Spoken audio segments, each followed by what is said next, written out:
My dear student, आज हम पढ़ने वाले हैं 1909 का भारत परिषद अधिनियम। इस अधिनियम को मार्ले मिंटो सुधार अधिनियम के नाम से भी जाना जाता है। इसे मार्ले मिंटो सुधार अधिनियम क्यों कहते हैं? उस समय जो भारत सचिव थे वो लॉर्ड मार्ले थे और जो भारत के वायसराय थे वो लॉर्ड मिंटो थे। और उससे पहले 1892 में जो सुधार अधिनियम लाया गया था उसकी कमियों को दूर करने के लिए इस अधिनियम को लाया गया, इसलिए इसे मार्ले मिंटो सुधार अधिनियम के नाम से जानते हैं। इस अधिनियम को पढ़ने से पहले इसकी भूमिका को जानना जरूरी है कि उस समय भारत में कौन सी घटनाएं घट रही थी, जिसको ध्यान में रखकर इस अधिनियम को लाया गया। ये अधिनियम जो है वो भारत में सांप्रदायिकता को बढ़ाने वाला अधिनियम था, क्योंकि इसमें पृथक निर्वाचन मंडल की मांग को मान लिया गया था। उस समय जो था 1906 में लॉर्ड कर्जन जो थे उन्होंने बंगाल का विभाजन किया था। हिंदू मुस्लिम एकता जो थी वो खत्म हो चुकी थी। इसके साथ ही 1907 में कांग्रेस भी जो थी वो दो धड़ों में बट गई थी, एक गरम दल और एक नरम दल। नरम दल के नेता के साथ अंग्रेज जो थे वो थोड़ी सहानुभूति रखते थे, वो चाहते थे कि ये हमारे पक्ष में आ जाए, तो उनकी कुछ बातों को माना गया। और गरम दल वाले जो लोग नेता थे उन्हें जेल में भर दिया गया, यानी उन्हें जेल में डाल दिया गया। इस तरह से भारत में जो राष्ट्रवाद बढ़ रहा था उसको रोकने की कोशिश करनी थी उन्हें। वो चाहते थे कि भारत में राष्ट्रवाद जो है वो नहीं बढ़े। अगर राष्ट्रवाद इसी तरह से बढ़ा, क्योंकि उस समय स्वदेशी आंदोलन अपने चरम पे था, जगह जगह बहिष्कार आंदोलन चलाए जा रहे थे। अंग्रेजों की सदा से ये नीति थी कि फूट डालो और शासन करो। वो चाहते थे कि भारत में ऐसी नीति को अपनाया जाए ताकि ये आपस में ही लड़ें और हम आराम से यहाँ शासन कर सके। तो इन्हीं सब बातों को ध्यान में रखते हुए इस अधिनियम को लाया गया। इसमें कौन से प्रावधान किए गए? तो सबसे पहला जो बदलाव किया गया वो किया गया कि केंद्रीय विधान परिषद में सदस्यों की संख्या 16 से 60 कर दी गई। 1861 के अधिनियम में लॉर्ड कैनिंग के द्वारा अपनी परिषद में 3 भारतीय सदस्यों को लिया गया। 1892 में इनकी सदस्य संख्या जो थी वो उसे बढ़ा दिया गया और 16 कर दिया गया, लेकिन ये काफी नहीं था। भारत में कांग्रेस पार्टी के द्वारा जो मुख्यतः नरम दल वाले लोग थे वो चाहते थे कि भारतीयों की संख्या विधान परिषद में बढ़ाई जाए। इसके लिए वो लगातार मांग उठा रहे थे। तो उनकी मांगों को ध्यान में रखते हुए सदस्य संख्या जो थी वो 16 से बढ़ाकर 60 कर दी गई। दूसरा जो इसमें बदलाव किया गया वो किया गया कि प्रांतीय विधान परिषद में सदस्यों की संख्या बढ़ाई गई। केंद्रीय विधान परिषद के साथ साथ यहाँ पे प्रांतीय विधान परिषद में भी सदस्यों की संख्या बढ़ाई गई। न सिर्फ सदस्यों की संख्या बढ़ाई गई बल्कि उनकी शक्तियों में भी वृद्धि की गई।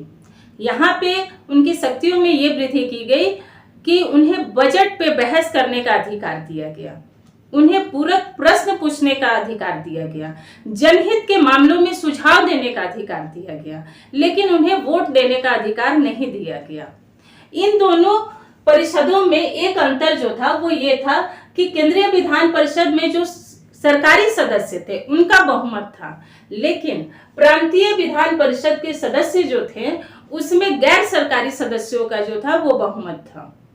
इसके साथ ही सदस्यों की योग्यताएं एवं मतदाताओं की योग्यता निर्धारित की गई, यानी कि प्रांतीय और केंद्रीय विधानसभा में जो भी सदस्य चुने जाएंगे उनके लिए कुछ योग्यताएं निर्धारित की गई।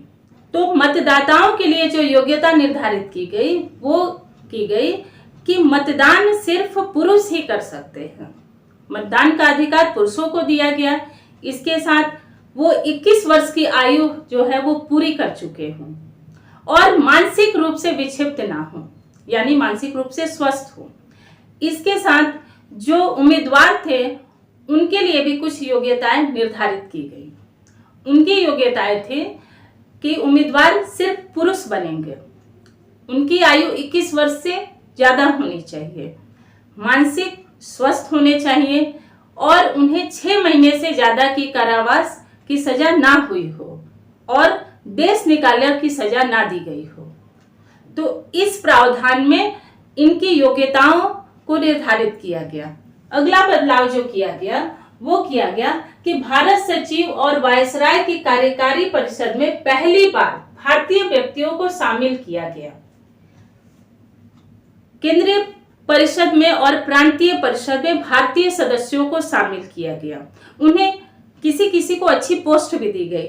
तो आगे बात करते हैं हम कि भारत सचिव के परिषद में जो 2 लोगों को नियुक्त किया गया वो थे केसी गुप्ता और सैयद हुसैन बिलग्रामी।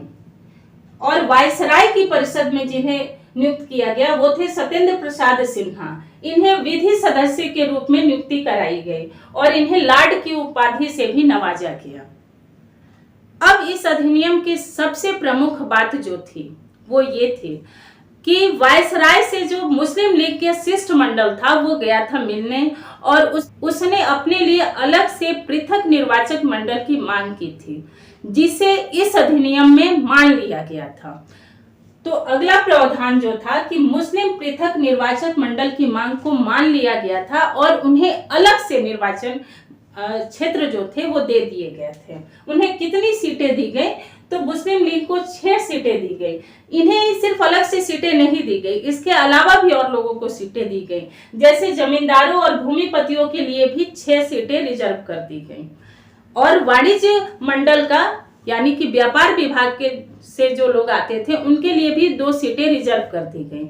लेकिन मुस्लिम लीग यहाँ पे ज्यादा हाईलाइट इसलिए होता है क्योंकि इसमें कुछ ऐसी बातें की गई थी जो सांप्रदायिकता को बढ़ाने वाली थी और आगे वो उसके बहुत दूरगामी परिणाम होने वाले थे।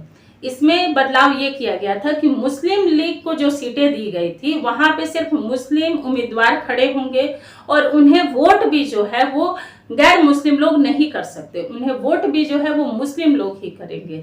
तो एक तरह से ये भारत को बांटने की साजिश थी और इस साजिश में अंग्रेज जो थे वो कामयाब हो चुके थे, क्योंकि अंततः उन्होंने जब भारत को छोड़ा तो भारत 2 टुकड़ों में बंट चुका था। भारत और पाकिस्तान 2 नए राष्ट्र का उदय हो चुका था। और इस प्रावधान के बाद जब 1919 का अधिनियम आता है उसमें वो लोग सिखों के लिए अलग निर्वाचन देते हैं, फिर 1935 में दलितों के लिए अलग निर्वाचन की मांग को मान लेते हैं। तो भारत को बांटने की साजिश जो थी इसी अधिनियम से शुरू हो जाती है और अंततः भारत का बंटवारा हो ही जाता है। इसीलिए इसे सांप्रदायिक अधिनियम के नाम से भी जाना जाता है।